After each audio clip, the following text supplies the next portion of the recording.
Good morning student. आज मैं आपको एक्टिव वॉइस पैसिव वॉइस के बारे में बताऊंगा, जो कि इंग्लिश लैंग्वेज का बहुत इंपॉर्टेंट चैप्टर है।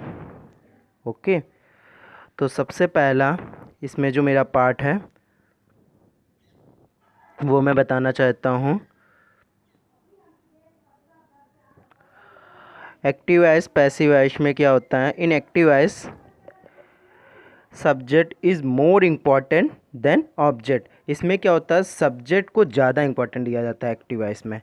बट पैसिव वॉइस में, in passive voice object is more important than subject.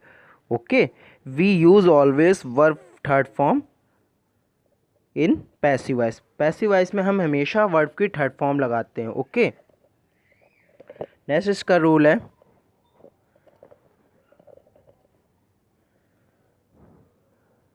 Object को हमने ओ से रिप्रेजेंट किया है, सब्जेक्ट को एस से, वर्ब को वी से, एक्टिव वॉइस को ए और डॉट वी से, पैसिव वॉइस को पी और वी से।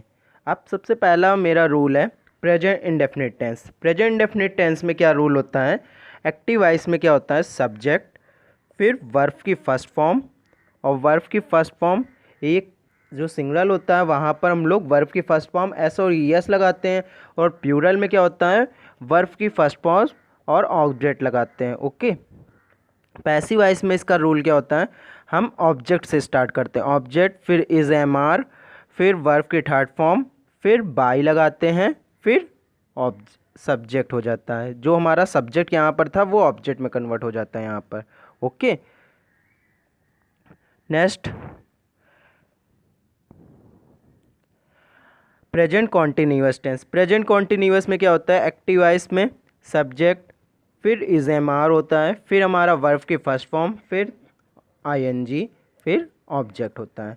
और जब पैसिव वॉइस बनाते हैं तो ऑब्जेक्ट फिर इज एम आर, फिर बीन, फिर वर्ब की थर्ड फॉर्म, फिर बाई, फिर जो सब्जेक्ट रहता है वो हमारा ऑब्जेक्ट में कन्वर्ट हो जाता है यहाँ पर।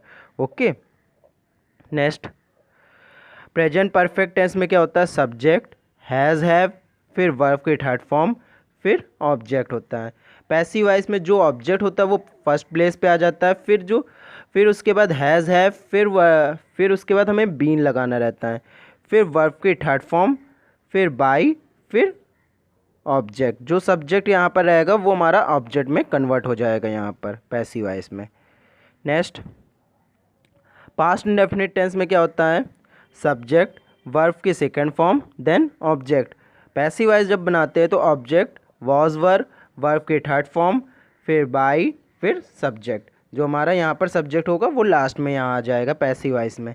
ओके, पास्ट कॉन्टिन्यूअस में क्या होता है, सब्जेक्ट वॉज वर्ब की first form, then ING and object.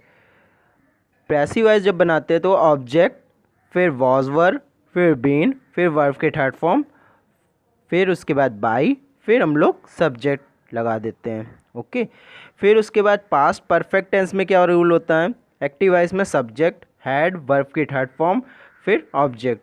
Passive voice में क्या होता है, ऑब्जेक्ट हैड बीन, वर्ब की third form, by and subject. Okay, next future indefinite tense में क्या होता है, एक्टिव वॉइस में सब्जेक्ट विल सेल, वर्ब की first form, then object. Passive voice में ऑब्जेक्ट विल हैव, विल और सेल, फिर बी, फिर वर्ब की थर्ड फॉर्म, फिर बाई, फिर subject. Okay, future perfect tense में क्या रूल होता है, subject will shall, have, verb की third form, then object. Passive voice में क्या होता है, ऑब्जेक्ट विल हैव, वर्ब की third form, by, then subject. Okay, अब कुछ टेंस ऐसे होते हैं जिनका पैसिव वॉइस नहीं बनता है। We can't make passive voice of following sentence.